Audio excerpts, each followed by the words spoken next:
Yep. Okay, welcome back, everyone. So we have with us an up-and-coming indie games developer. His name's David. It's great to have him here today. He's going to be talking about himself and his processes and interests and that sort of thing. So it'd be interesting to get a different point of view from someone else. I know that with some of the interviews we've had, there's been similar themes of what people have. They kind of have similar histories and similar interests. But we'll see what David has to say for himself. So, hi, David, and welcome to the show. G'day. Thank you for having me. Yes, it's Thank great. you very much for having me. Yeah. So, David, indie games development. Why indie games development? Well, I guess it all started with watching E3s and all of that good information and production value back in the day, where they'd have the press conferences and they'd pretty much describe what their up and coming game could do and the features it had in place and whatnot, and that there pretty much got me interested in games from a development level, because prior to that I was pretty much a gamer through and through, like all the way back to Nintendo Entertainment System, right through to the Nintendo Switch now. Yeah.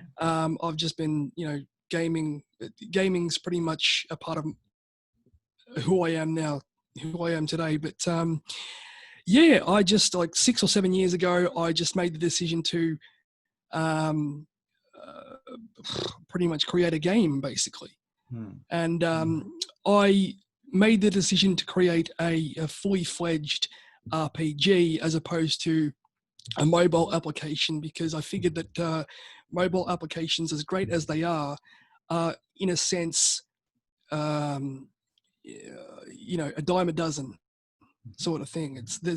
So I wanted to make something that would actually stand the test of time and give the player that sense of replayability and immersion and just to help them, to get them to delve into a fantastical world of endless possibilities. Yeah, fantastic. So, are you seeing more and more people getting into, trying independent gaming, and it's they like the whole idea of being able to create something that is mostly their IP and their idea, and be able to run it all through, and then make it into a into a project that people are going to love, and we've seen many that over the years where they really take off, and they branch into merchandising and animations and all sorts of things, and it's right. really successful. So when you were like in early high school and stuff, were you making any games at all, or No, I wasn't making games. I was actually studying coding. Okay. But so I come from a programmer background, but as of the last 7 years, I realized that I didn't have the capability, like the programming capabilities, to create a game. So I figured, rather than pay for online courses, I'd just browse the web or whatever I needed to do, and essentially taught myself C++ and C#. Okay. Which then introduced me into Unity, which I spent the last maybe 5-6 years developing the blueprint of the game I wanted to make in Unity. And then as of January 2020, I moved away from Unity because I figured it wasn't, even though I got as far as a working blueprint in Unity, Unity wasn't the engine for me, in the sense that it didn't accurately have the heft to bring across the vision I had in mind, if that makes any sense at all. Yeah.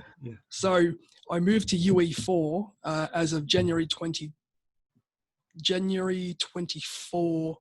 2020, and since then I've just built the game, built the Unity blueprint from the ground up in UE4, and I've just gone above and beyond where I was at the time. So and while I was doing that, it's pretty much this project's pretty much taken over my life. So while I was doing that, I was composing the music for the game, like the chip tunes and themes. And I'm not sure if you can see behind me, but I've got Yeah. an audio setup behind me with a green screen and all my musical instruments and whatnot. So I've been composing the music for it, and I have a friend who's designing the character art for me, the artwork, concept art for me, and whatnot. And it's just such a fun experience. Mm. Mm. It's yeah. I've just poured all my creativity into it, so much so that I've actually I'm not sure if I'm blabbing on a bit, but Yeah. I've actually over the last 6 years, along with developing the game, the campaign for it, the storyline for it, I didn't know at the time how to write a campaign story, like a video game story, like traditionally. So what I've done is I've developed it into a 6-part saga, a narrative saga, and I've just been writing it as like a book in order to get it like published, and hopefully to get it published in the future and whatnot. Okay. And sort of like where The Witcher sits. Like The Witcher was a series of books before it became a game, before it became a television series on Netflix. Mhm. So that's the kind of inspiration I had. That sort of progress line. Fantastic. So yeah, so it's, what would you say? Do you reckon that, it's, you're still working on this, Yes, but yes, I am. what time frame do you reckon when it goes from estimated from start to finish? How many months, do you reckon this is, or even years? Well, it's spanned 6 years, 6 maybe 7 years. This actually 7 years come July this year. So, and I'm not one to, I'm very meticulous when it comes to perfecting every single detail. So Yeah. I'm not one to rush any facet or aspect of the project. So um, hopefully, ideally, I'd want to take it to uh, um, like a PAX or essentially your function and feature it on a stage and whatnot. But that's pretty much down the line sort of thing, because what I'm focusing on at the moment is getting a few more composers in the mix, a few more 3D artists, and trying to get a network of peers, so that eventually, hopefully, I can start a business and start an indie games development studio and get the ball rolling that way.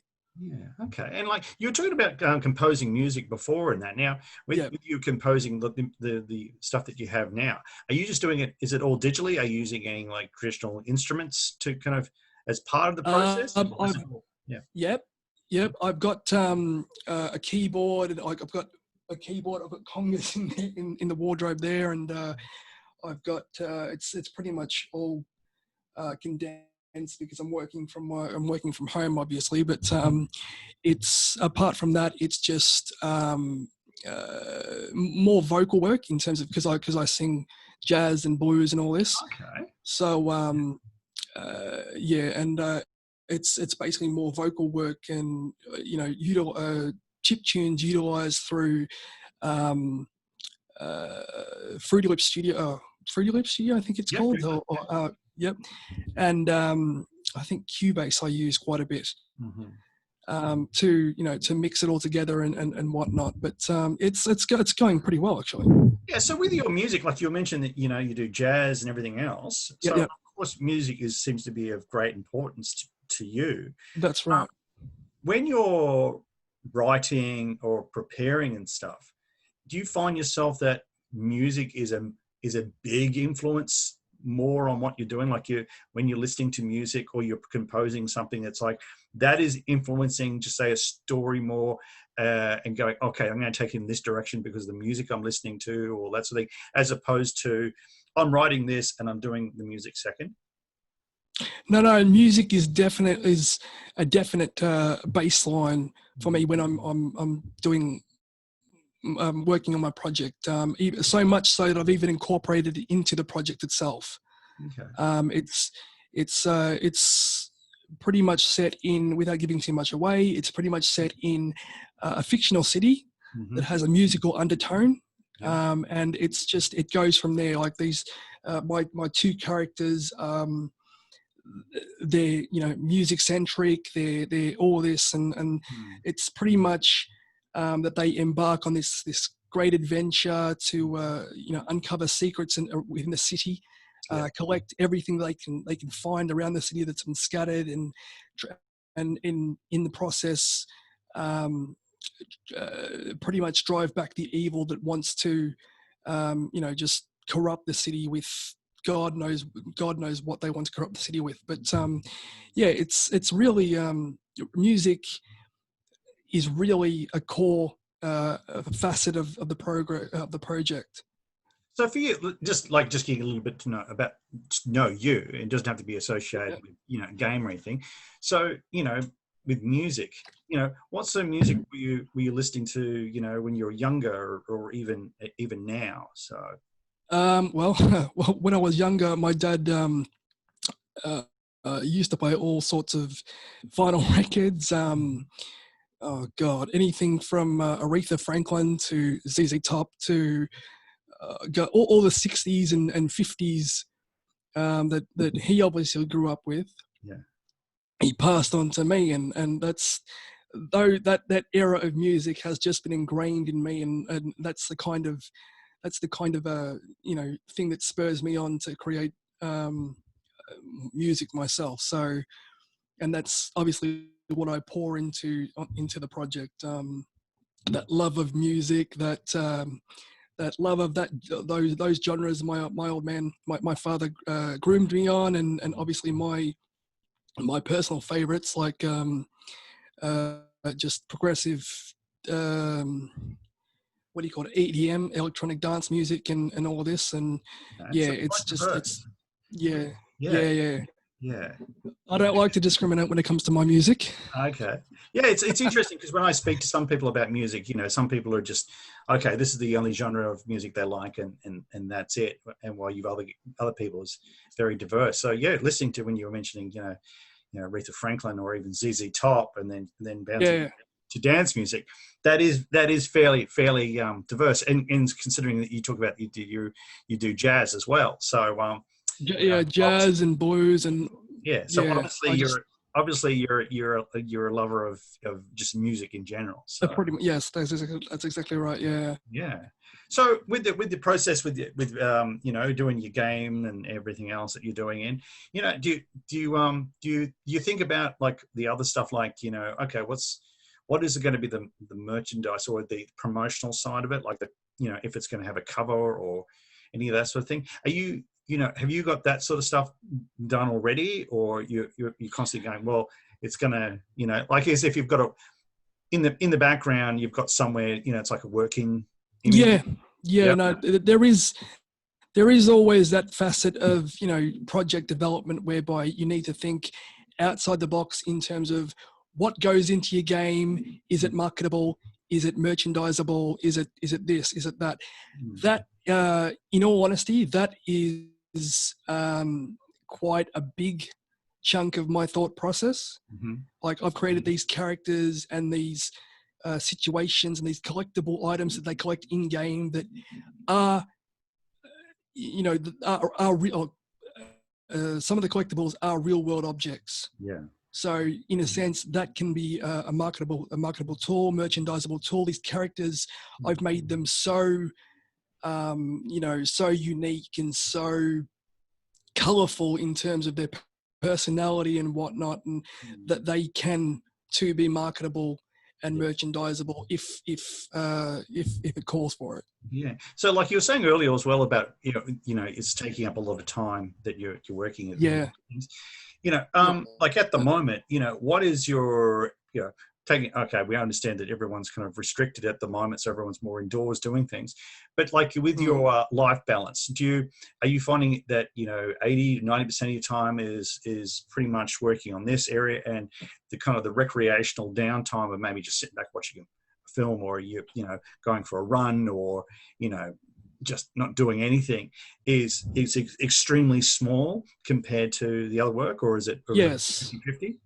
Yeah, no, it's I'd say more 60-40 in the sense that I don't like, because I work in front of a computer like 3 days a week. So for me to work day in, day out on this, it's pretty much well, there's no talking around it. It gives me a headache. So Yeah, yeah, it's it's staring at a computer screen like at work, and then here kind of so I work on the project as much as I can, but it does, like, I do take time to step outside and appreciate the fresh air, or go for a walk, or do whatever I need to do just to calm down and whatnot, because I'm one of those people who, once I get stuck on something, it's going to take a miracle for me to, get some breathe, like come up for air, that yeah, sort of thing. Like once I get really hooked on something, that's it. I'm gone for days unless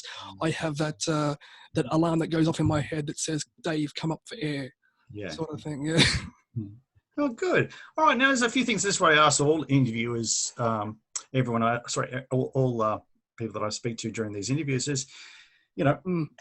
what sort of movies are you currently watching, games you're playing, TV shows, or even ones that, from many years ago were like, these are the ones that, it doesn't have to be an influence on what you're doing right now, but it's like, no, these are the Yeah, ones yeah. that I go, yep, that's a go-to movie, or that's a special place. Well, in terms of games and whatnot, I think the one that really stuck out for me back in the day was Ocarina of Time, or Banjo-Kazooie on the 64, Yeah. which are pretty much main staples. Those two in particular are the ones that really set the Those bar. two are currently having a workout in my house at the moment. So Oh my! it's funny that you mentioned Same those here. two. We've got the Same N64. here. Yeah. I've got my N64 hooked up as well. Yeah, yeah, yeah. but Yeah, it's been hooked up for the last 3 weeks, and and those are the two games that are sitting on the glass cabinet there for yeah, playing. And it's more my eldest who's actually playing them. So yeah, yeah.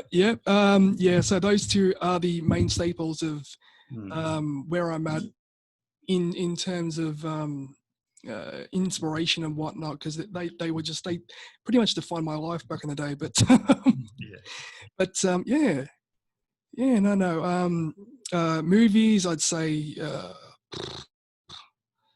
I actually, Alita Battle Angel is the one movie in particular I've seen the last couple of weeks that I just can't get out of my head. So Yes. that's again, that's pretty much a gaming, semi-gaming movie, and Ready Yeah. Player, Well, as opposed to that was Ready the Player One. last. Yeah, that was the last movie at the end of last year that we actually hired from a video store. We went to a local video store, and I thought, Yeah, hey, let's get the old experience, and we hired that movie and a few others, and then yeah. yeah, we couldn't hire anymore because pretty much 2 weeks later they said, oh, we're shutting down. But it's funny you mentioned Oh no. that movie as well, is because I was in a department store, Mm. electronic store the other day. Yep. That was the movie that was showing on all the TVs. So it's funny. Oh wow. It's funny that yeah, because I looked over and my youngest went, "Oh, there's the movie we enjoyed," and I said, "Yeah, there it is." So Yeah. it's funny. It's funny that there's certain things that I've had a few coincidences that I've spoken to with other presenters to do with many different areas, but it's kind of Yeah. yeah. All right. Well, look, thank you very much for your time, David. My pleasure. My pleasure. Thank you for the and opportunity, mate. yeah, and it's I'm sure we're all looking forward to kind of see what this mystery game is. Yes. Yeah, so everyone who's watching this through the TGF Tech Games Fest /New Game Plus TV Twitch stream, We'll put some links down that David supplies, and hopefully in a certain amount of time, we'll find out what this actual game is, and we get to hopefully see it, and then hopefully get David back at a later time to probably showcase, the working project.